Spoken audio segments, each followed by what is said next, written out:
기온이 급격히 떨어지기 시작했을 때 나는 소파에 누워 꼬치를 먹고 있었다.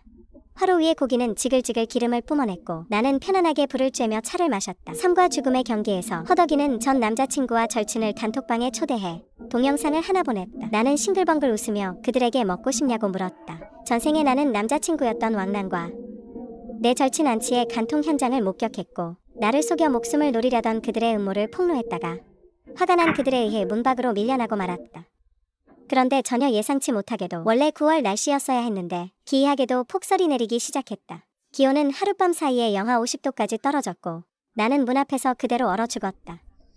나는 그들이 사무치게 미웠다. 의식이 희미해질 때 나는 다음 생이 있다면 반드시 이 천벌 받을 인간들이 살 수도 죽을 수도 없게 만들겠다고 몸이 마비될 정도의 극심한 추위였는데 갑자기 뜨거운 열기가 추위를 대신했다. 나는 놀라 눈을 떴다. 그러자 내가 회사 정문에 서 있다는 사실을 깨달았다. 이게 어떻게 된 일이지? 나는 무의식적으로 핸드폰을 확인했다. 8월 13일 나는 뜻밖에도 회귀했다. 내가 죽임을 당하기 20일 전으로 돌아온 것이다. 나는 놀라움과 기쁨이 교차했다. 당장이라도 달려가 그 쓰레기들을 죽여버리고 싶었지만 곧 냉정을 되찾았다. 나는 죽기 전 갑작스럽게 찾아왔던 공포스러운 폭설을 떠올렸다. 올해 여름 기온은 비정상적으로 높았다. 사람들은 모두 에어컨에 의지해 버티고 있었다. 하지만 누가 상상이나 했을까? 9월이 되자마자 기온이 영하 50도까지 떨어질 줄은. 지금 내게 가장 시급한 것은 그 쓰레기들에게 복수하러 가는 것이 아니라 먼저 방법을 찾아 얼마나 지속될지 모르는 저온 현상을 피하는 날씨를 것이었다. 대비해 나는 먼저 상사에게 사직서를 냈다. 그러고는 왕난과 동거하던 집으로 돌아가 내게 중요한 물건들을 전부 챙겼다. 하지만 서둘러 떠나지는 않았다. 돌아오는 길에 이미 생각을 마쳤기 때문이다. 비록 내가 떠날지라도 그를 편하게 둘 수는 없었다. 나는 왕랑의 신분증을 찾아내 먼저 몇 개의 대출 앱을 다운로드했다. 왕랑의 정보를 모두 입력한 뒤 근사한 요리 한 상을 차려놓고 왕랑이 퇴근해서 돌아오기만을 기다렸다. 왕랑이 퇴근의 문을 열고 들어오자마자 환하게 웃는 나와 상 가득 차려진 요리를 보고 의아해했다. 나는 다정하게 그에게 말했다. 부모님이 물려주신 집 중에 한 채를 팔 계획이라고. 내가 눈여겨본 그 집을 사서 신혼집으로 쓰자고 했다. 왕난과 안치는 줄곧 공모해왔다. 어떻게 나를 구슬려 부모님의 집을 팔게 하고 내 돈을 가로챌지 말이다. 내가 드디어 집을 팔겠다고 하자 그는 매우 기뻐하며 밥을 먹자고 했다. 나 일주일 연차냈어. 내일 아침 일찍 부동산에 가봐야 하거든. 식사하는 동안 나는 애교를 부리며 핸드폰을 꺼내 웃긴 영상을 찍자고 했다. 왕랑은 원래 내가 자기 사진 찍는 걸 싫어했다. 하지만 지금은 내가 집을 팔게 구슬려야 하니 당연히 순종적이었다. 눈을 깜빡이라 하면 깜빡이고 고개를 흔들라 하면 흔들었다. 여러 앱에서 총 100만 위안이 넘는 대출금이 입금되는 것을 확인하고 나는 앱을 삭제했다. 웃으며 핸드폰을 내려놓았다. 아이 참, 계속 잘 안 찍히네. 그만 찍을래. 그와 나는 아주 즐겁게 식사를 마쳤다. 분위기는 한때 매우 화기애애했다. 다음날 왕랑이 출근한 뒤 나는 내 짐을 모두 챙겨 그곳을 떠났다. 부모님이 돌아가시기 전 내게 남겨주신 집은 두 채였다. 한 채는 시내에 있었고 다른 한 채는 시 외곽에 있는 작은 별장이었다. 위치가 외져서 가격은 시내 빌라와 비교할 수 없었지만 그걸로 시내에 괜찮은 아파트 한 채로 바꾸기에는 여전히 충분했다. 하지만 이곳은 내 집이다. 나는 절대로 팔 생각이 없었다. 오랫동안 비어있던 집이었다. 나는 어떻게 꾸며야 할지 고민했다. 그래야 목숨을 앗아가는 저온 날씨에 맞설 수 있을 테니까 바닥 난방이나 에어컨 난방으로는 부족하다. 그렇게 많은 눈이 내리면 수도관은 분명히 얼어서 터질 것이고 전선도 무게를 못 이겨 끊어질 것이다. 난방기구에 의지하는 건 불가능에 가까웠다. 방공 후 갑자기 생각이 났다. 나는 곧장 지하실로 뛰어내려갔다. 지하실 구석벽에는 철문이 하나 있었다. 힘껏 문을 밀어 열자 서늘한 공기가 얼굴을 때렸다. 바로 여기다. 당시 아빠가 이 집을 인테리어 하실 때 지하실 산쪽 벽면이 갑자기 무너지면서 항전 시기에 만들어진 이 방공호가 드러났다. 이 동굴은 겨울에는 따뜻하고 여름에는 시원했다. 동굴 내부도 아주 쾌적했다. 그래서 아빠가 이곳을 정리해서 집안의 창고로 사용하셨다. 이 온도가 일정한 방공호가 있는데 폭염이나 혹한이 뭐가 두렵겠는가. 왕랑에게서 갑자기 전화가 왔다. 자기야, 집은 팔았어? 아니, 이미 부동산이랑 연락했어. 나는 대충 대답하고 전화를 끊어버렸다. 이 나쁜 놈은 역시 연기 하나는 끝내주게 잘한다. 입만 열면 내 물건들이 없어진 것조차 알아채지 못했다. 아마 안치와 함께 축하하고 있을 것이다. 드디어 나를 속여 집을 팔게 됐다고 말이다. 하지만 지금은 그를 상대할 기분이 아니었다. 내겐 더 중요한 일이 남아있었다. 다음 날 아침 일찍 나는 방공호의 통풍구를 개조해줘 사람들을 불렀다. 나는 똑똑히 기억한다. 내가 죽기 전 눈은 이미 허리까지 차올랐었다. 그래서 기존의 통풍구는 분명 눈에 막힐 것이 뻔했다. 기술자는 군말 없이 돈을 받은 만큼 일했다. 묻지도 따지지도 않고 모든 통풍구에 길쭉한 스테인리스 파이프를 연결해 주었다. 그다음 나는 벽난로 2세트를 샀다. 하나는 순수 난방용이고 하나는 난방과 요리가 동시에 가능한 그다음 대량의 땔감과 숯을 사들였다. 그릴도 새로 샀다. 재앙이 닥치면 전기, 수도, 가스는 기대할 수 없다. 가장 원시적인 땔감이 가장 확실한 보험이다. 난방도 되고 요리도 할 수 있으니까.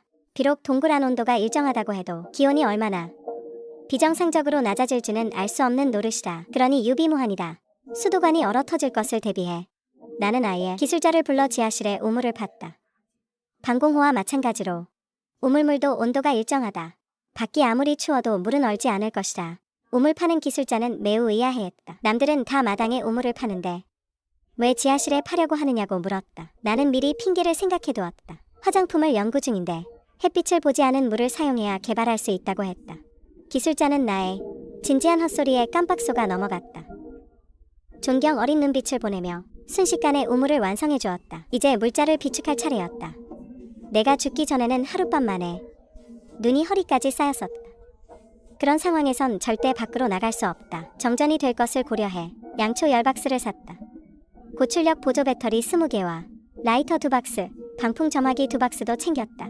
쌀 250kg, 밀가루 25kg, 겉면 20박스, 라면 20박스, 생수 20박스와 각종 말린 채소, 음료와 커피, 각종 통조림과 샴푸, 각종 세면도구, 그리고 생각나는 모든 비상약품, 두께가 다른 거위털 이불과 패딩들, 제설용 삽과 설매, 도끼 등 사용 가능성이 있는 모든 도구, 그리고 호신용 무기까지. 마침내 모든 준비가 끝났다.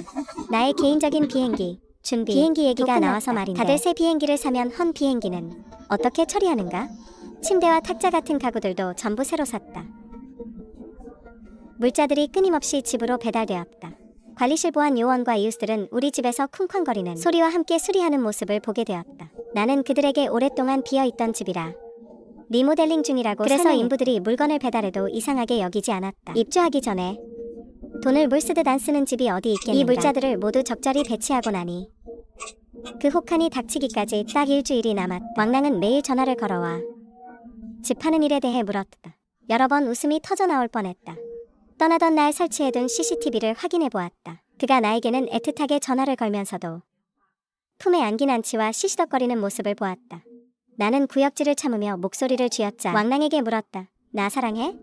왕랑은 아주 능청스럽게 대답했다. 당연히 사랑하지. 이 오빠는 우리 여보를 제일 사랑해. 말이 끝나기가 그는 안치의 볼에 진하게 뽀뽀를 했다. 여보 들었어?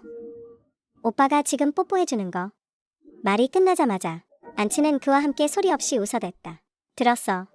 근데 왜 내 생각엔 내가 돼지한테 뽀뽀하는 것 같지? 그의 품에 있던 안치의 얼굴이 분노로 일그러지려 했다. 왕랑은 얼른 조용히 하라고 눈치를 주며 말했다. 바보야. 자기 자신을 돼지라고 하면 안 되지. 내 얘기하는 거 아니야. 내 말은 아 맞다. 너 요 며칠 안치 본 적 있어? 왕랑은 약간 긴장한 듯했다. 아니, 걔를 왜 봐?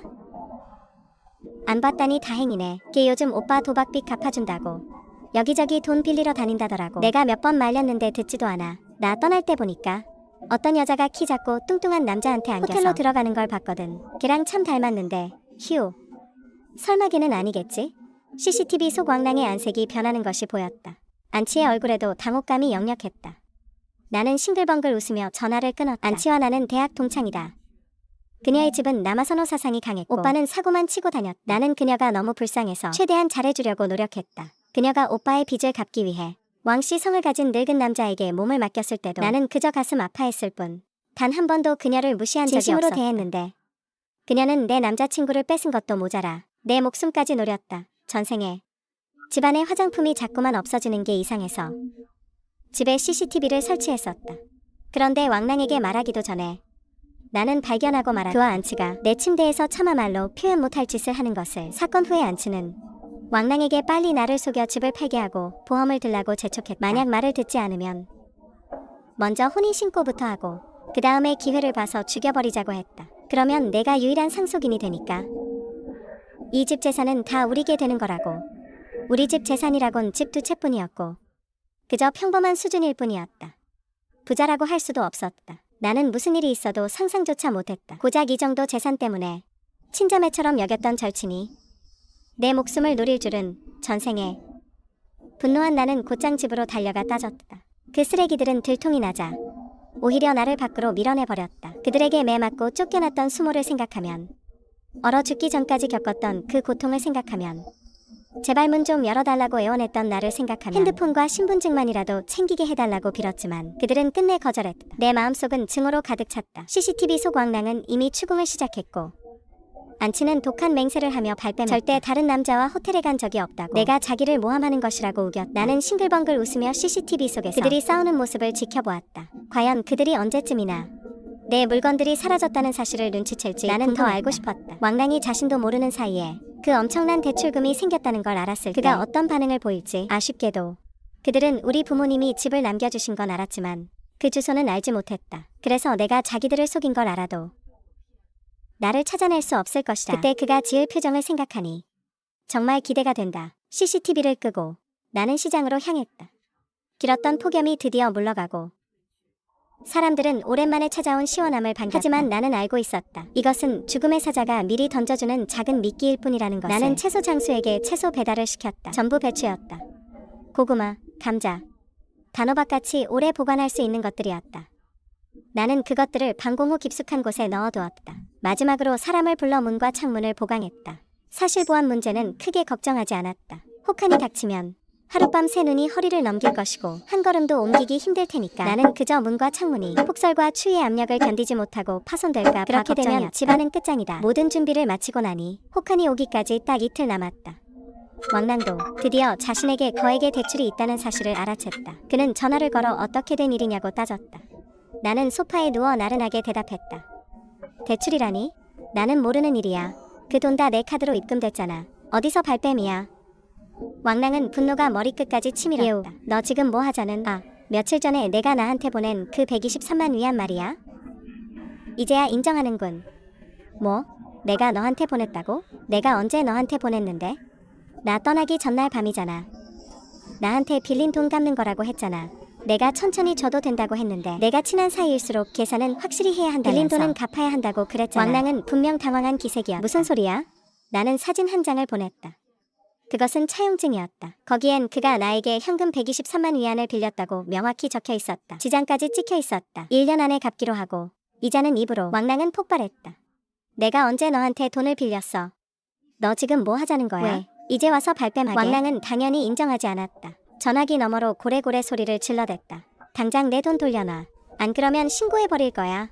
나는 전화를 끊어버렸다. 비웃음이 나왔다. 종말을 버틸 수나 있을지 보자고. 종말 카운트다운 마지막 날. 나는 마지막으로 방공호 통풍구를 점검했다. 문과 창문을 굳게 닫았다. 오늘 밤부터는 여기서 잠을 잘 것이다. 핸드폰으로 전화가 걸려왔다. 안치였다. 나는 받지 않았다. CCTV를 켰다. 안치는 역시 그곳에 있었다. 하지만 두 사람 사이엔 더 이상 예전 같은 달콤함은 없었다. 왕랑은 성질을 부리고 있었고 안치는 쉴 새 없이 핸드폰 번호를 누르고 있었다. 마침내 그녀가 핸드폰을 내던지며 욕을 했다. 걔가 그렇게 영악할 줄 정말 몰랐어. 수년 동안 조금도 눈치채지 못했다니.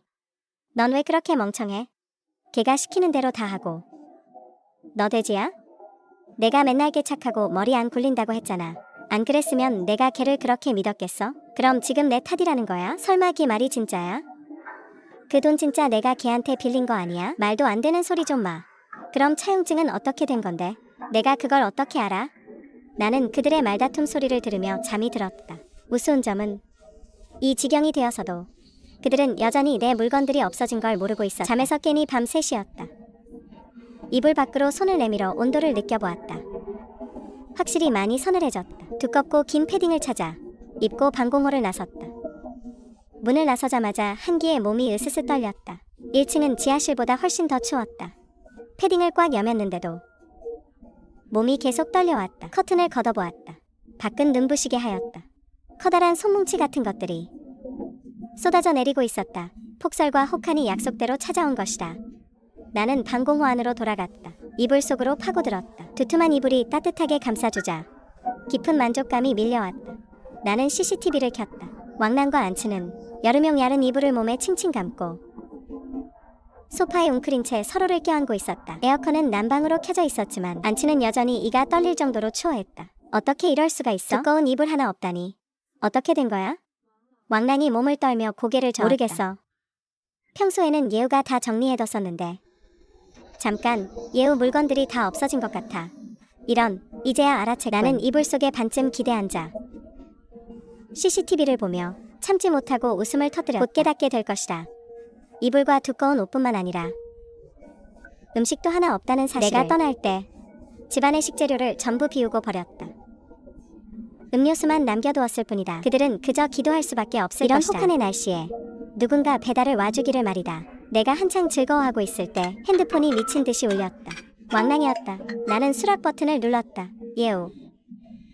너무 화가 나서인지 왕랑은 갑자기 말을 잇지 못했다. 수화기 너머로는 거친 숨소리만 들려왔다. 나는 아무 말도 하지 않고 조용히 기다렸다. 고양이가 쥐를 막다른 길로 몰아넣은 기분이 이렇게 짜릿할 줄이야. 왕랑은 심호흡을 하더니 목소리를 낮추어 물었다. 예우야, 너 도대체 뭘 하려는 거야? 무슨 소리를 하는 거야? 너 집 팔러 간다고 한 거 사실 나 속인 거지? 그렇지? 짐도 다 챙겨가고 사실 처음부터 돌아올 생각 없었지? 그는 이를 갈며 말했다. 집 파는 게 거짓은 아닐지도 모르지. 하지만 내 짐을 챙겨 떠나며 널 다시 볼 생각이 없었다는 건 사실이야. 왕랑, 너도 원래 내가 안 돌아오길 바랐잖아. 아니야? 그게 무슨 소리야? 조금이라도 나를 신경 썼더라면 오늘에서야 발견하지는 않았을 거야. 내 물건들이 다 사라졌다는 걸. 너는 결코 잊지 못하겠지. 내가 일주일 연차냈다고 말했던 거. 근데 일주일은 진작 지났어. 그런데 넌 왜 내가 아직도 안 오는지 묻지도 않았지. 말을 마치고 나는 전화를 끊었다. 핸드폰을 무음으로 설정하고 잠을 청했다. 다시 깨어났을 때는 이미 오전 10시였다. 핸드폰에는 왕랑이 보낸 욕설이 가득했다. 나는 미소 지으며 넘겨버렸다. 그를 차단하기엔 아까웠다. 그가 화가 머리끝까지 난 모습을 더 보지 못하면 전생에 내가 얼어 죽으며 겪었던 고통에 대한 예의가 아니니까. 위챗을 열어보니 메시지가 쏟아지고 있었다. 소수의 사람들은 눈이 오는 즐거움에 빠져 있었지만 대부분은 출근조차 할 수 없다며 아우성이었다. 당혹감, 9월 날씨가 어떻게 하룻밤 사이에 이렇게 추워질 수 있는지, 눈은 또 왜 이렇게 많이 오는지. 여기는 남부 지방인데 말이다. 하지만 기뻐하든 슬퍼하든 아직 이것이 거대한 재앙임을 눈치챈 사람은 없었다. 핸드폰을 내려놓고 일어나 씻었다. 먼저 1층 주방으로 내려가 가스가 아직 끊기지 않은 것을 확인하고 불을 켜서 요리를 시작했다. 이렇게 추운 날씨에는 역시 뜨끈한 국수를 한 그릇 먹어야 편안하다. 가스와 전기를 아직 사용할 수 있을 때 나는 먼저 가스와 전기로 생활 문제를 해결하기로 했다. 결국 이 혹한이 얼마나 지속될지 모르니까 비축해둔 땔감은 최대한 아껴야 했다. 그때 나는 발견했다. 눈이 벌써 창문을 거의 다 덮어버렸다는 것을. 틈새로 보이는 거대한 눈송이들이 여전히 빗방울처럼 빠르고 급하게 쏟아져 내리고 있었다. 나는 문득 깨달았다. 눈이 계속 이렇게 내린다면 우리 집 같은 2층짜리 작은 건물은 금세 파묻힐 것이고 방공호 통풍구까지 덮여버리면 나는 집안에서 그대로 질식사하고 말 것이다. 순간 등줄기에 식은땀이 흘렀다. 하지만 눈은 여전히 거세고 맹렬했다.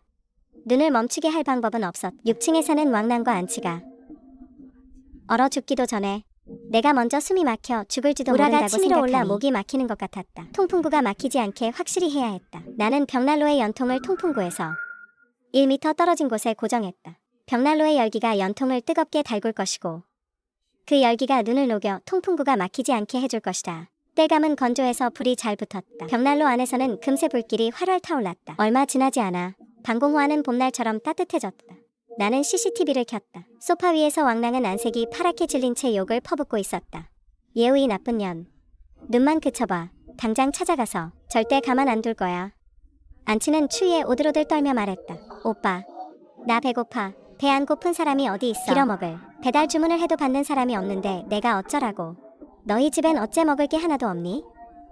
안첸이 짜증을 내며 먹을 것만 찾기 시작했다. 너는 먹는 거밖에 모르냐.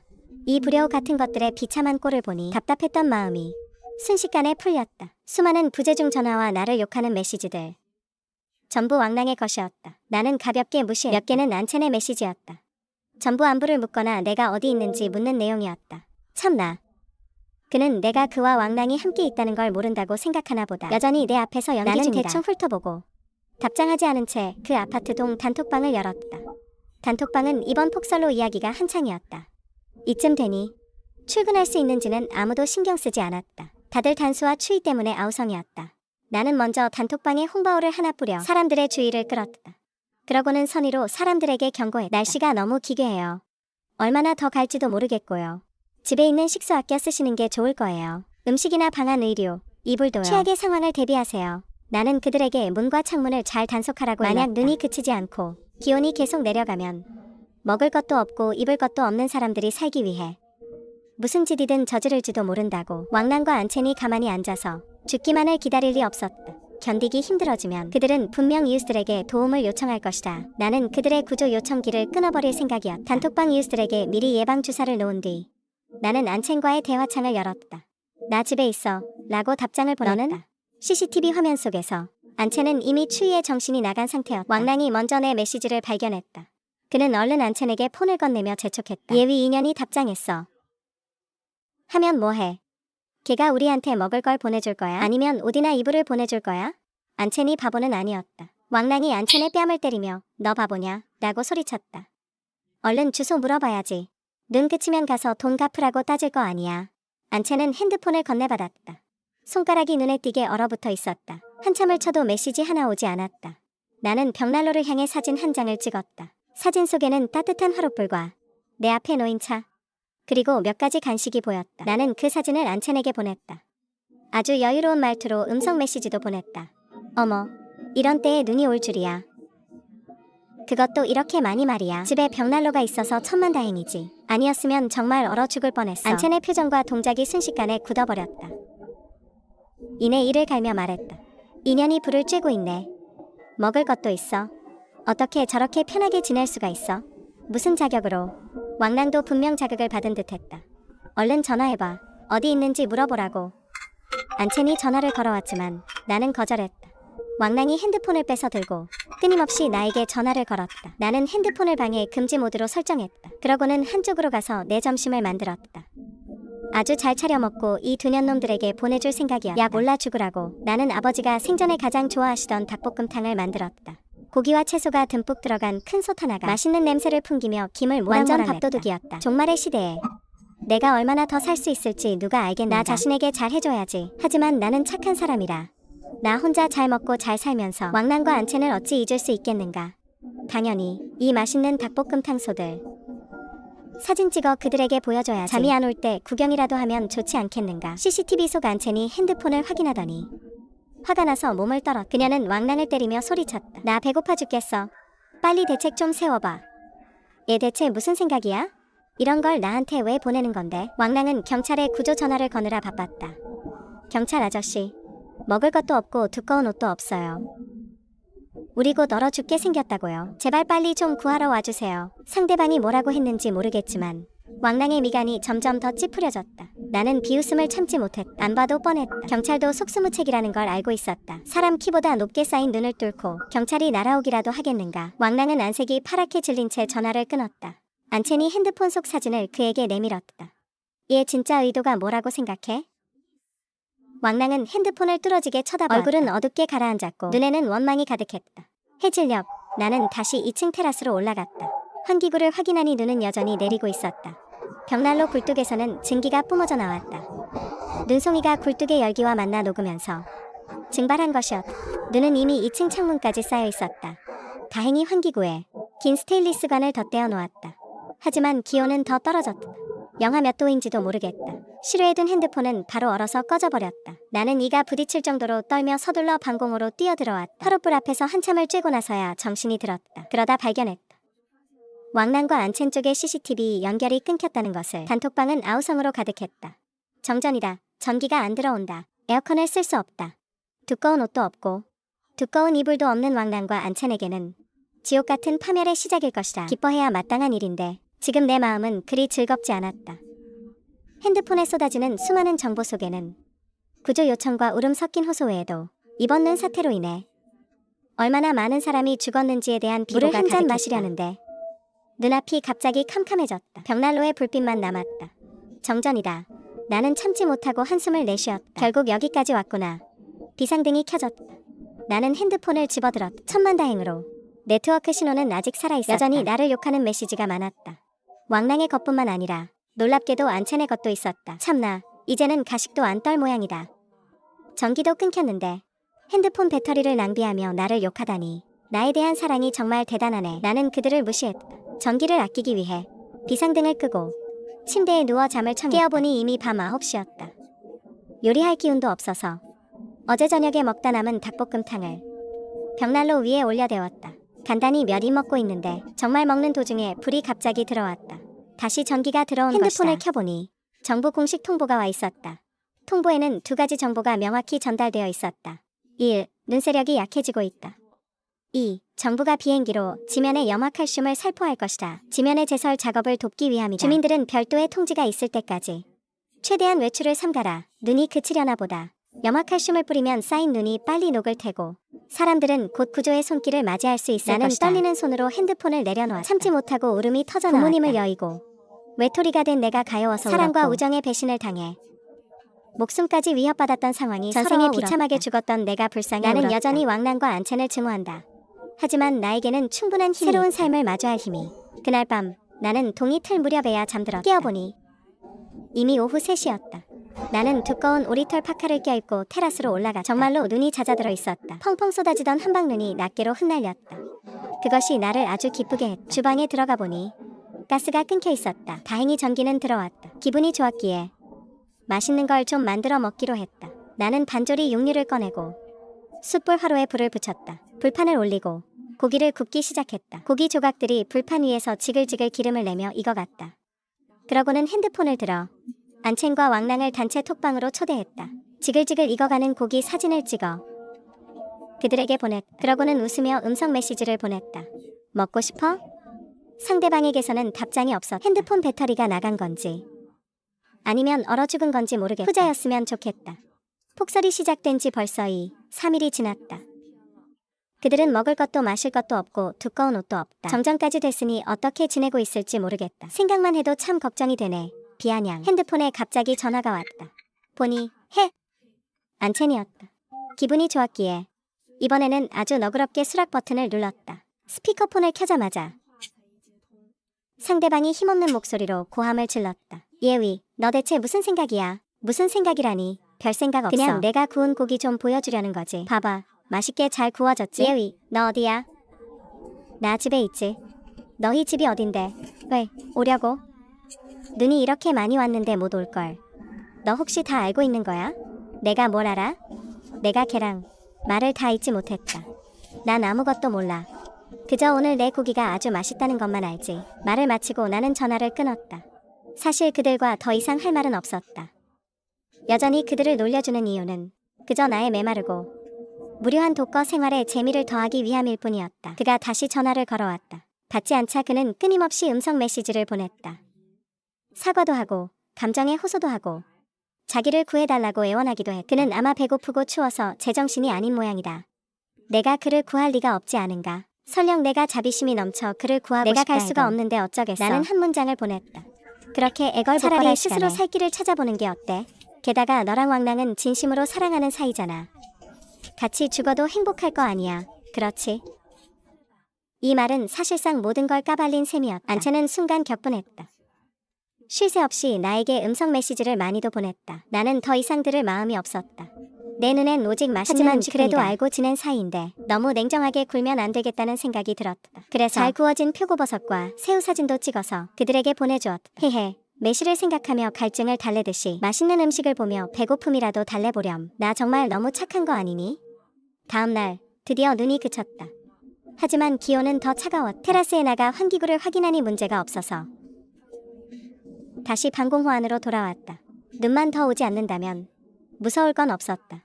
그 후 며칠 동안 나는 계속 방공호 안에 머물렀다. 드라마를 보고 폰을 하거나 게임을 했다. 때때로 뉴스를 확인하며 바깥 상황을 실시간으로 파악했다. 제설 작업이 본격적으로 진행 중이었지만 눈이 워낙 많이 쌓인 탓에 대부분 스스로 해결해야 하는 상황이었다. 하지만 날씨가 너무 추웠다. 공식 발표에 따르면 실외 온도가 영하 80도 아래로 떨어졌다고 한다. 사람이 밖으로 나가는 건 고사하고 군대의 움직임조차 멈췄다. 중국에서 가장 춥다는 냉극촌의 최저 기온도 영하 58도인데 이런 온도에서 누가 버틸 수 있겠는가. 하지만 내가 왕랑과 안첸을 신경 쓰지 않아도 그들이 나를 찾아왔다. 왕랑은 이불을 뒤집어 쓴 셀카를 나에게 보냈다. 이년아, 두꺼운 이불 다 가져가면 내가 얼어 죽을 줄 알았냐? 안첸은 남자용 솜점퍼를 입고 컵라면을 먹는 사진을 나에게 보냈다. 나도 먹을 거 있거든. 실망했지? 나는 문득 의아했다. 그 먹을 것과 입을 것들이 다 어디서 났을까? 하지만 나는 곧 안채니 입고 있는 옷과 배경을 알아봤다.